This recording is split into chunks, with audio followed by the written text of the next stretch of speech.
La verdad, la imagen, le había pedido a Rafa, es coherente por lo que vamos a hablar. Me hace acordarnos que justo estamos en la iglesia llamada La Barca. Justo que aunque tal vez un ancla le quede muy grande a una barca, ¿no? Sabemos lo esencial que es un ancla para un barco. Pero vamos a entrar al texto. Un texto sumamente conocido por nosotros, un texto que también lo he escuchado por aquí. Vamos a entrar en la carta de Santiago.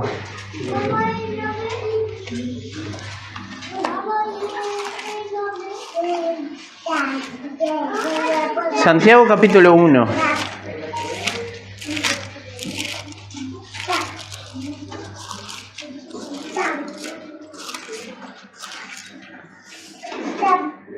Santiago capítulo 1, del 1 al 8. Amén, hermanos. Santiago, siervo de Dios y del Señor Jesucristo, a las 12 tribus que están en dispersión. Salud. La sabiduría que viene de Dios, algunos tienen como título. Pero, hermanos míos, tened por sumo gozo cuando halléis en diversas pruebas, sabiendo que la prueba de vuestra fe produce paciencia.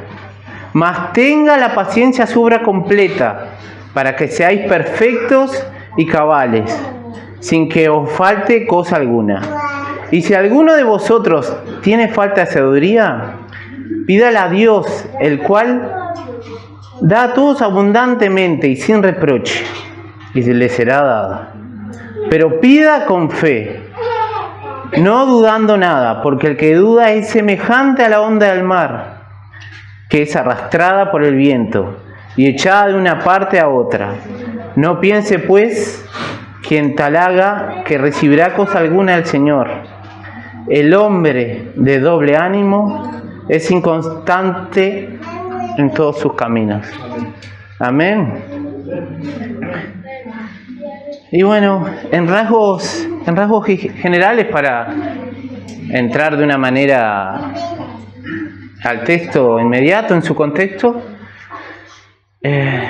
encontramos que esta carta está dirigida primeramente a nuestros hermanos desparcidos de las 12 tribus, tal vez desparcidos por la persecución, a nuestros hermanos judíos que adoptaron el cristianismo. Y lo que tiene esta carta, que es muy práctica, lo que tiene esta carta, que mi fe tiene que estar demostrada por mi manera de actuar, que no separa una cosa de la otra, sino que mi fe me lleva a la acción. Mi fe me hace actuar de una manera pragmática.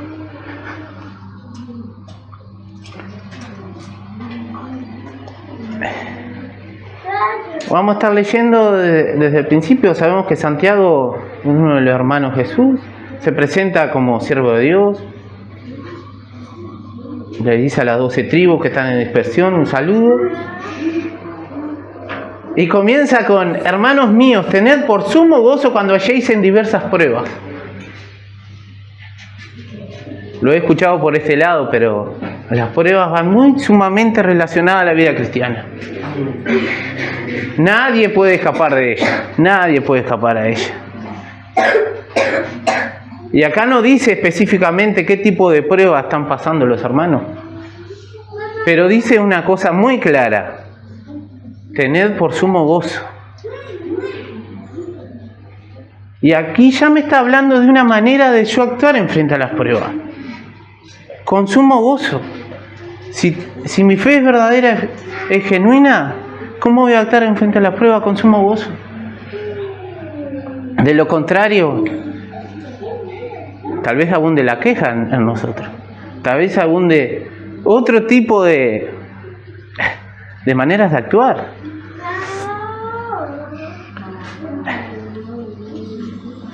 A nadie le queda muy cómodo pasar por las pruebas, ¿no? A nadie les queda muy...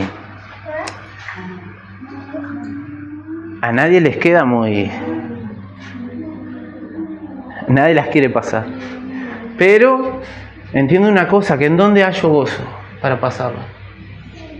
A través del Espíritu Santo. Por ende, el gozo no lo puedo encontrar en mí. Por eso el gozo va en una relación genuina con Dios.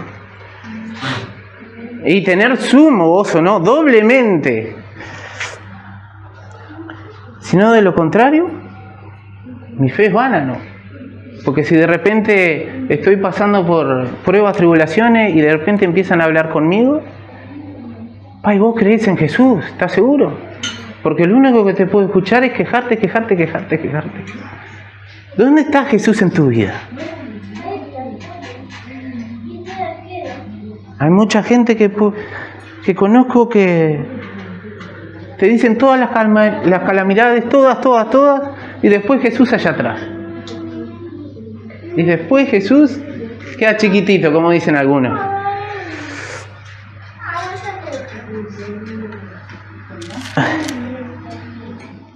Sabiendo que la prueba de vuestra fe produce paciencia.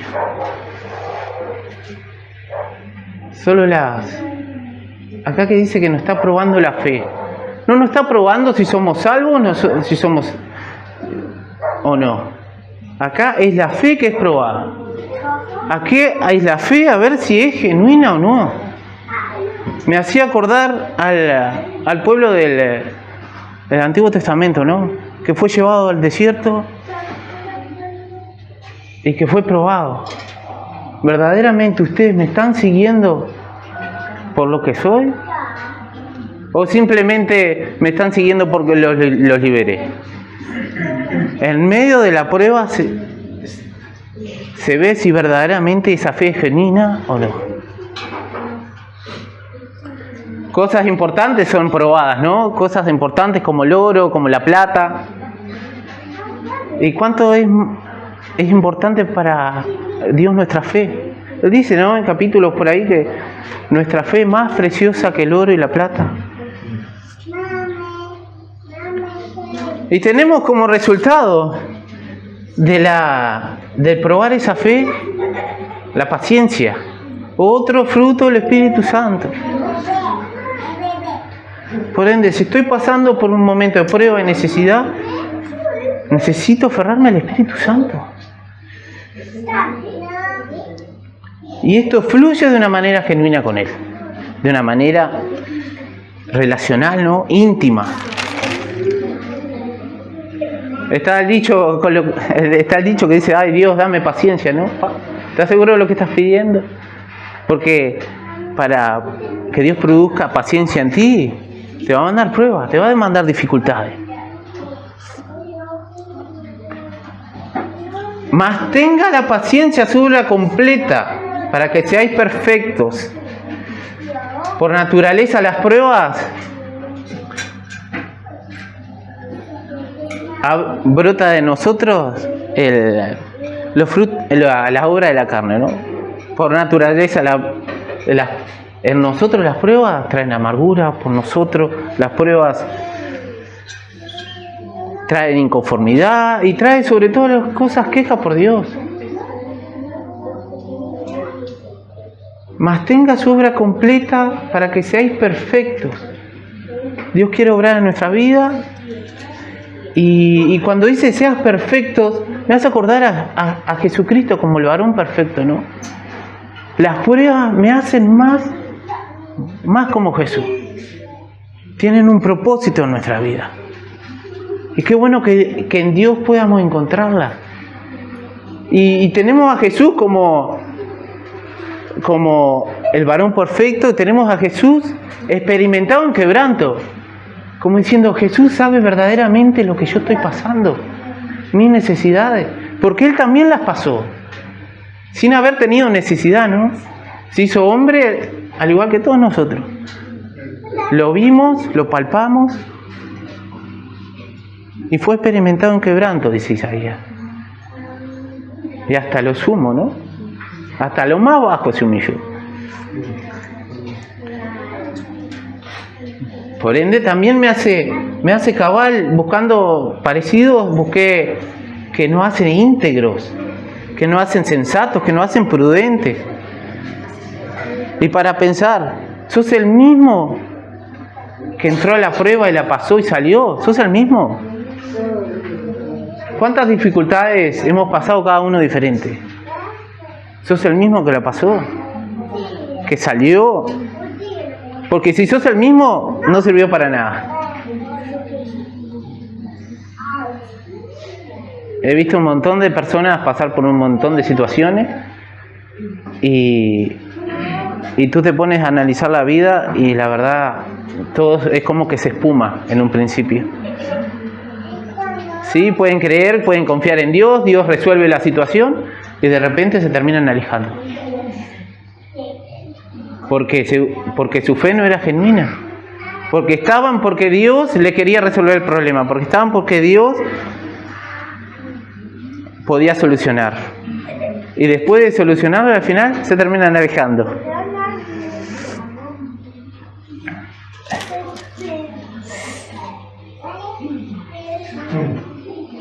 Y si alguno de vosotros tiene falta de sabiduría, pídale a Dios, el cual da a todos abundantemente y sin reproche, y le será dada. Ay, pensaba mucho en mi vida cuando me estoy en diversas pruebas. Siempre me viene, ¿para dónde voy? Tengo un montón de caminos para elegir. Dios, dame sabiduría para saber cuál es el camino por el cual debo seguir. Podemos también tener un montón de conocimiento, ¿no? Podemos conocer muchas cosas. Podemos conocer muchas personas. Estoy pasando dificultad. Podemos conocer un montón de soluciones posibles por fuera de Dios. Porque tenemos ese conocimiento de decir, voy por este lado, voy por aquel, voy por aquel. Aquella persona me puede guiar. Aquel. Pero solamente Dios nos da la sabiduría para poder pensar una cosa. Esta prueba por la que estoy pasando, ¿Dios me está diciendo que suelte algo por el pecado o que la siga sobrepasando? Porque hay tipos de pruebas, ¿no? Hay tipos de pruebas que llegan a causa del pecado y hay tipos de pruebas que llegan para que Dios me siga transformando. ¿Cómo sé cuál es el motivo por el cual estoy pasando esta prueba? Solamente Dios te puede dar eso. Y me encanta esta parte porque si tiene falta de sabiduría, pídale a Dios, el cual la prueba me lleva a orar, el cual la prueba me lleva a depender de Dios, el cual la prueba me dice, necesitas de alguien que te guíe. Pídala a Dios, el cual da a todos abundantemente y sin reproche. Me vas a acordar cuántas veces yo le puedo preguntar algo a alguien y me dice, ¿te animás a decirme esto? ¿Te animás? Y llega un momento que esa persona se cansa de decirme siempre lo mismo. Pero Dios dice, te la doy sin reproche. Vení todas las veces que sean necesarias, porque en mí vas a encontrar la sabiduría necesaria para sobrellevar esta prueba.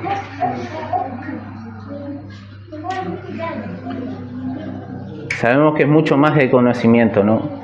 Podemos tener el conocimiento en muchas cosas, pero la sabiduría es saber cómo aplicarlo en el momento justo. Conozco a muchas personas que saben mucho, pero pueden carecer de falta de sabiduría.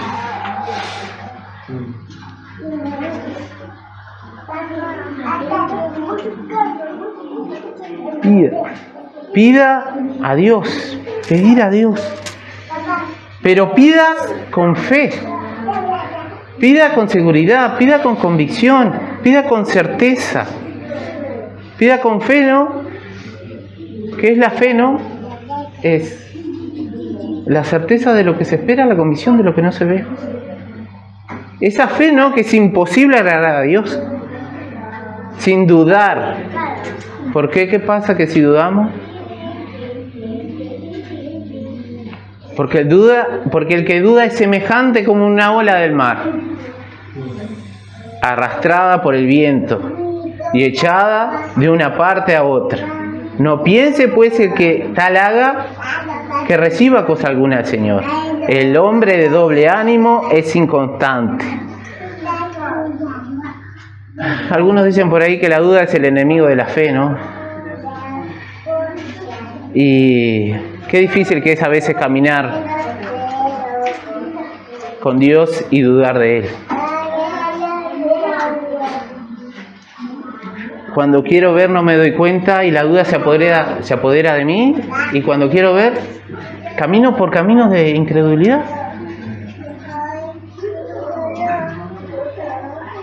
Y me quedo a mitad de camino, un poquito más que un incrédulo, papá. Y esta incredulidad, por consecuencia en mi vida, me trae un doble ánimo. Y a su vez, este doble ánimo me trae inconstancia en mis caminos.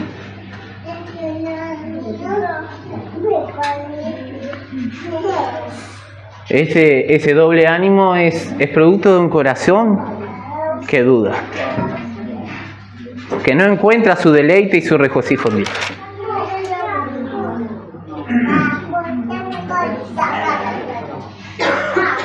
Y todavía más, un poquito más, ¿no? Tengo un corazón dudoso y ese corazón me hace llevar una vida y ese corazón hace que todas las áreas de mi vida sean trastocadas. Si será importante que la duda no nos gane en momentos de dificultad. De repente la duda se apodera de mí y de repente me hace estar en una espiral ascendente o exactamente. De repente la duda se apodera de mí y empiezo a tener problemas con los demás. La duda se apodera de mí, tengo problemas con uno mismo y sobre todo problemas con Dios.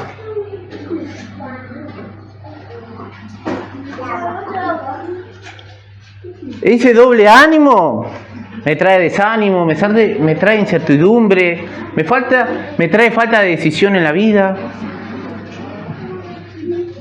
me trae una vida espiritualmente apagada, me trae una vida en donde vivo conforme a mi conveniencia. Pero ¿qué solución nos da el Señor? Lo mismo nos da en la carta de Santiago. Vamos a Santiago 4, capítulo 8.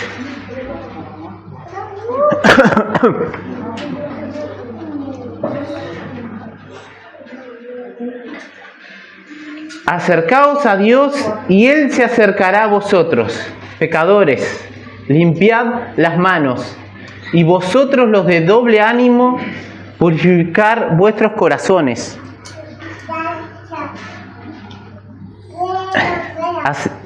Eso me hace acercar a Dios, reconociendo muchas veces que mi corazón se divide.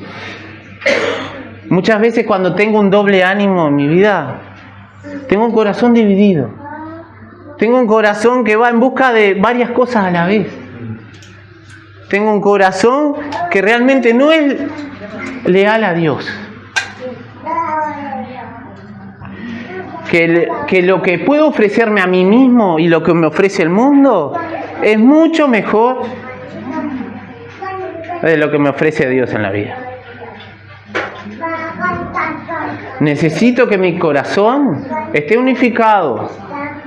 Necesito que mi corazón Dios lo afirme.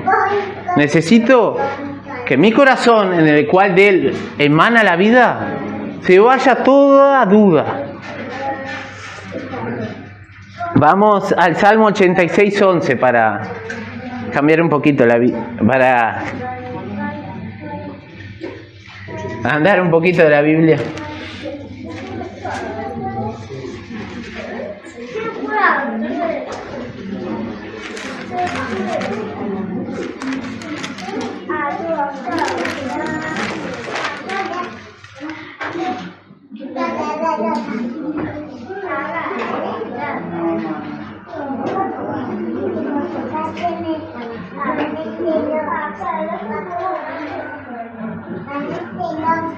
volvemos a hacer memoria de todo lo hablado. Paso por dificultades, paso por problemas. Muchas veces los veo venir a esos problemas, otras veces me los puedo imaginar, otras veces no lo estoy esperando. Y de repente me encuentro en medio de ellos. En medio de ellos acudo a Dios. Y acudo a Dios creyendo que Él no los puede resolver. Creyendo que Él no es sabio. Creyendo que lo que puedo resolver yo es suficiente para mi vida. Ese doble ánimo me trae un corazón dividido. Un corazón que realmente no busca a Dios. Y le pedimos a Dios que ¿qué? En el Salmo 86, 11, que Él me enseñe su camino. Que Él nos guíe en su verdad. ¿Y nosotros qué haremos? Caminaremos en Él. ¿Qué me trae eso?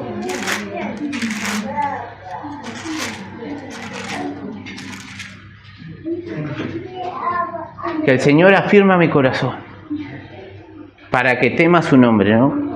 El principio de la sabiduría, el temor al Señor.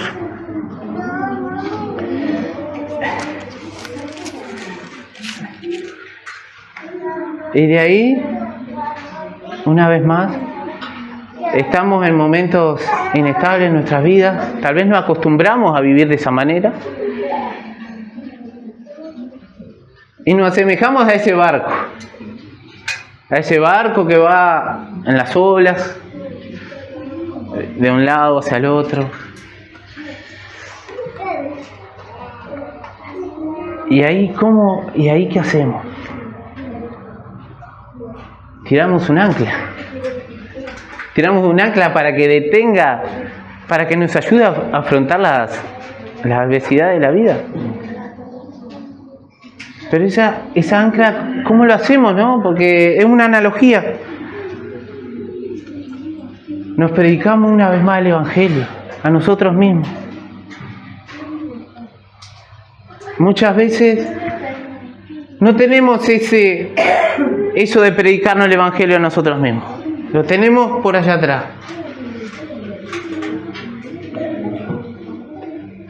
Y eso lo que me hace es reafirmar mis convicciones.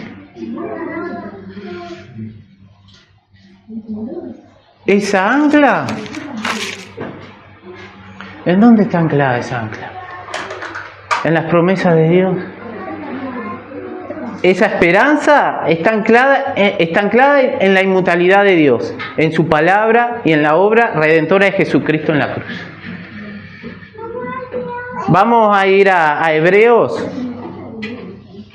A Hebreos 6.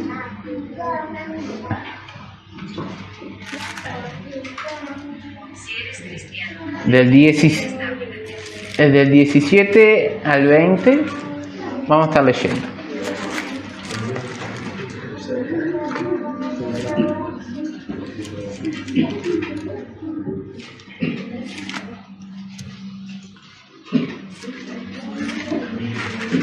Amén, hermanos. ¿Tienen? 6, 2, 3. No, 6 de 17 al 20. Gracias.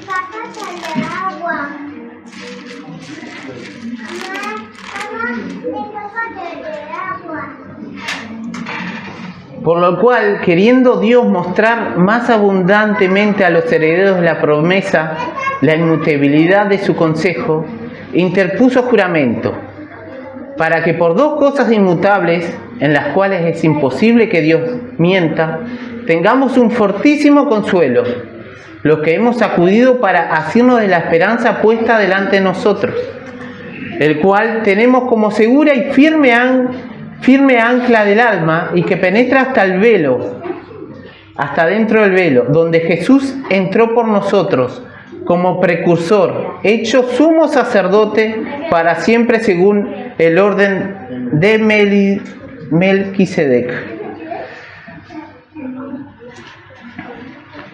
La carta a Hebreos está escrita, hermanos, que perfectamente podían llevar una vida de doble ánimo.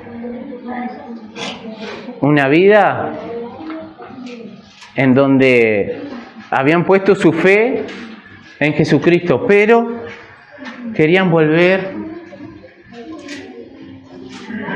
al judaísmo. Ellos perfectamente podían haber hecho a Cristo a un costado y decir: Jesucristo no es suficiente para mi vida. Siempre a lo largo de la vida, de toda la historia, siempre se ataca a Jesucristo.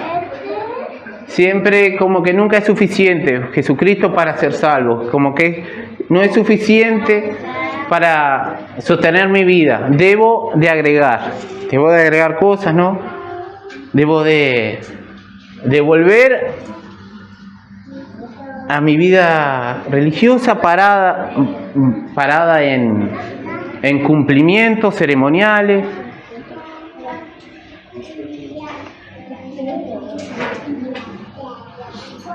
¿Y qué es lo que me está diciendo esta ancla? ¿Qué es lo que me está diciendo esta convicción?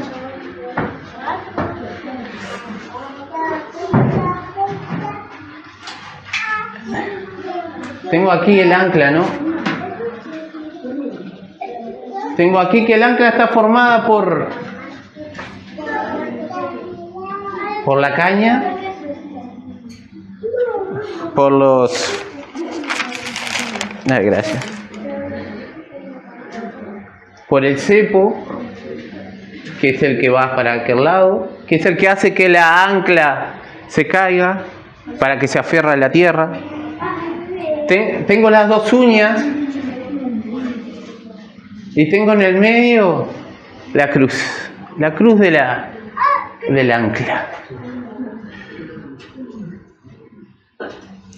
¿Qué es lo importante del ancla para un barco? Es lo que le trae estabilidad, es lo que le trae seguridad, es lo que hace soportar las tormentas y hace que no naufraguemos.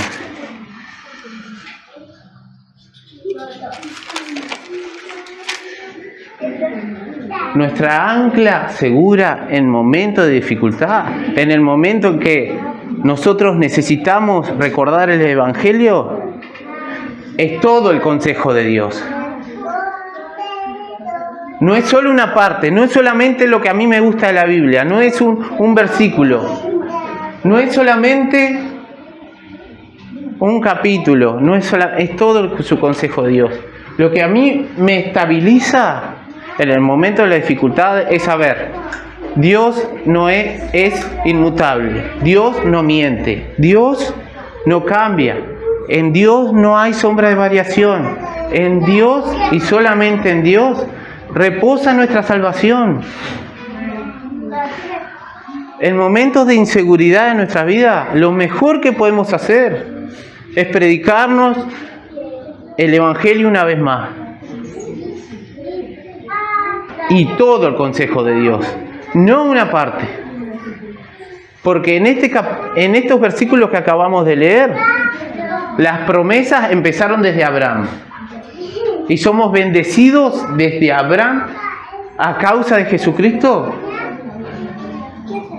por causa de creer en la obra salvadora de Jesucristo en la cruz. Dios no cambió de parecer. Dios dijo sí y amén en Cristo Jesús para nosotros.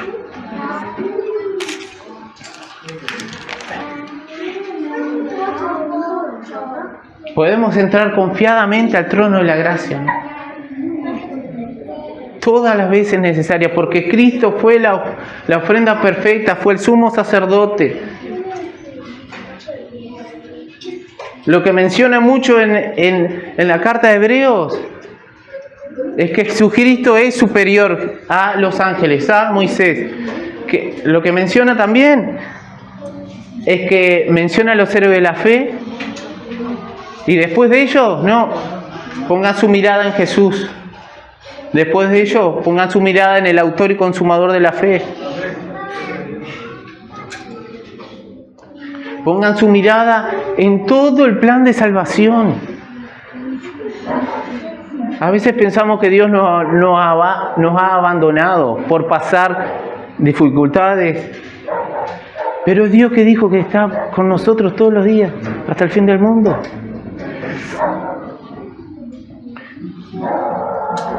Tengo que recordar que Dios perdonó mis pecados en Jesucristo. Que hoy tengo paz para con Dios. Y eso no lo logró nadie. Solamente Jesús a través de la cruz. Tenemos un ancla que va para abajo muchas veces, ¿no? Pero esta ancla va para arriba. Esta ancla me conecta con Dios. Y puedo tener una relación genuina con Él. Tengo que recordar a quién pertenezco, el costo de mi salvación y que mi vida está en sus manos.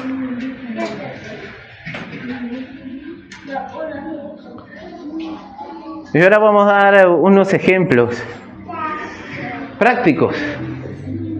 Vamos a ver la vida de Jonás. Él sí que era un hombre de doble ánimo.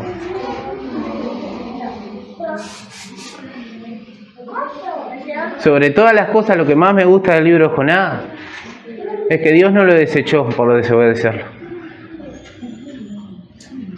Tuvo un trato íntimo con él. Dios no lo mató, Dios no le desechó como profeta. Es más, hasta le da otra oportunidad más. Y tenemos a Jonás, ¿no? Huyendo de la presencia de Dios, creyendo que podía huir. Tranquilo, durmiendo. Y de repente viene una gran tormenta sobre su vida, ¿no? Como puede venir a nosotros. Dios trabajando en nosotros, no obrando. A nadie le gusta. Y menos a Jonás. No hizo lo que tenía que hacer. Dios le había dado órdenes y salió para el otro lado. Dios lo podía haber desechado, pero siguió trabajando con su vida. Porque más allá que una de las cosas que se habla es la evangelización, lo importante era mostrar qué había en el corazón de Jonás.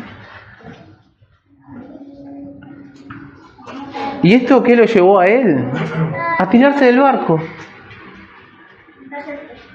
A no anclar su confianza en Dios. Se tiró del barco. Y muchas veces podemos hacer eso en nuestras vidas. Vemos que estamos en problemas, en situaciones. Sabemos que teníamos que haberle pedido sabiduría a Dios. Hicimos lo que quisimos. Y de repente cuando está todo mal me tiro del barco.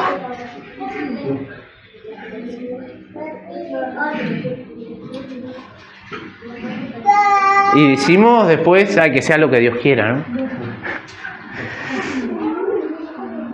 También podemos caer también en la autosuficiencia. Sí, me di cuenta, soy yo el que he pecado. Soy yo también el que tiene que arreglar la situación. Pero no va por ahí.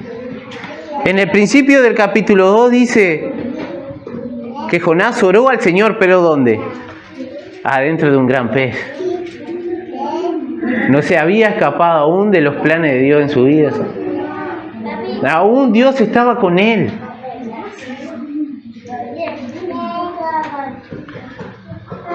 Ahora tenemos otra situación en la que Jesús calma la tormenta.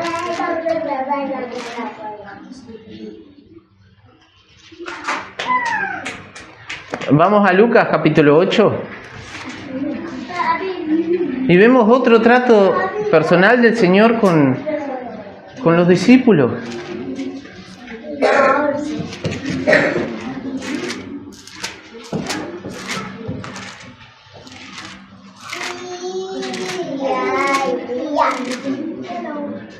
Jesús calma la tempestad. Y aconteció un día que entró en una barca con sus discípulos y les dijo: pasamos al otro lado. Y partieron, pero mientras navegaban, él se durmió y se desencadenó una tempestad de viento en el lago, y se anegaban y peligraban. Y vinieron a él y lo despertaron, diciendo: Maestro, maestro, perecemos. Despertando él, reprendió el viento y las olas, y cesaron, y se hizo bonanza. Y les dijo: ¿dónde está vuestra fe? Atemorizados se maravillaban y decían uno a los otros: ¿quién es este que aún a los vientos y a las aguas manda y lo obedece?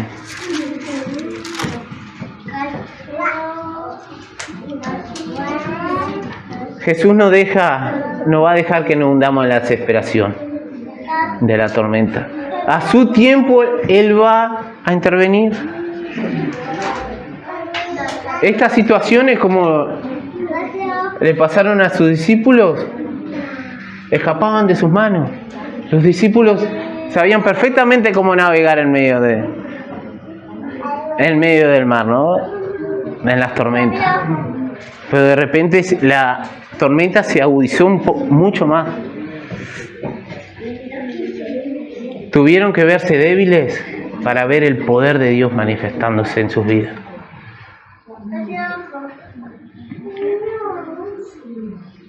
A través de esa tempestad conocieron de una manera más íntima a Jesús. Y así es lo que sucede en nuestras vidas. Muchas veces ponemos nuestra mirada en que la situación puede cambiar en cualquier momento, en que va a ir todo bien, vos tenés fe que va a salir todo bien. Y si la situación no cambia, y si la situación empeora aún, ¿en dónde está puesta tu fe?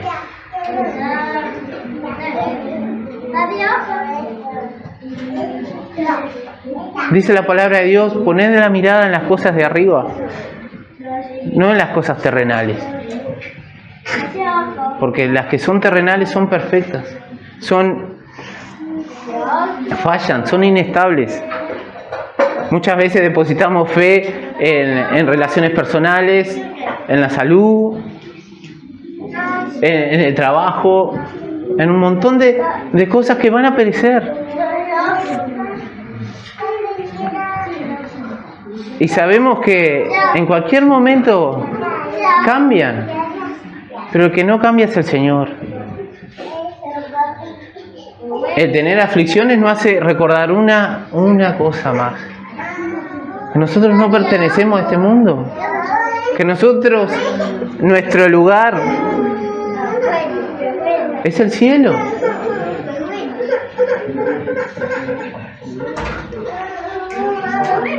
En conclusión, hermanos, a todos nosotros nos llega un momento de inestabilidad en la vida. A todos. Es más, las pruebas parecen que siempre como que una es superior a otra. Encontré un poquito de estabilidad y de repente llega otra más fuerte, para que pueda encontrar inestabilidad y tropezar. Pero ¿en dónde está depositada nuestra ancla? ¿En nuestra capacidad de manejar situaciones? ¿En nuestra capacidad de poder arreglarlas nosotros mismos?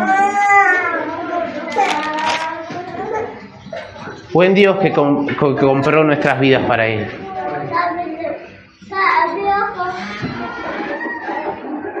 Amén, hermanos. Por acá termino.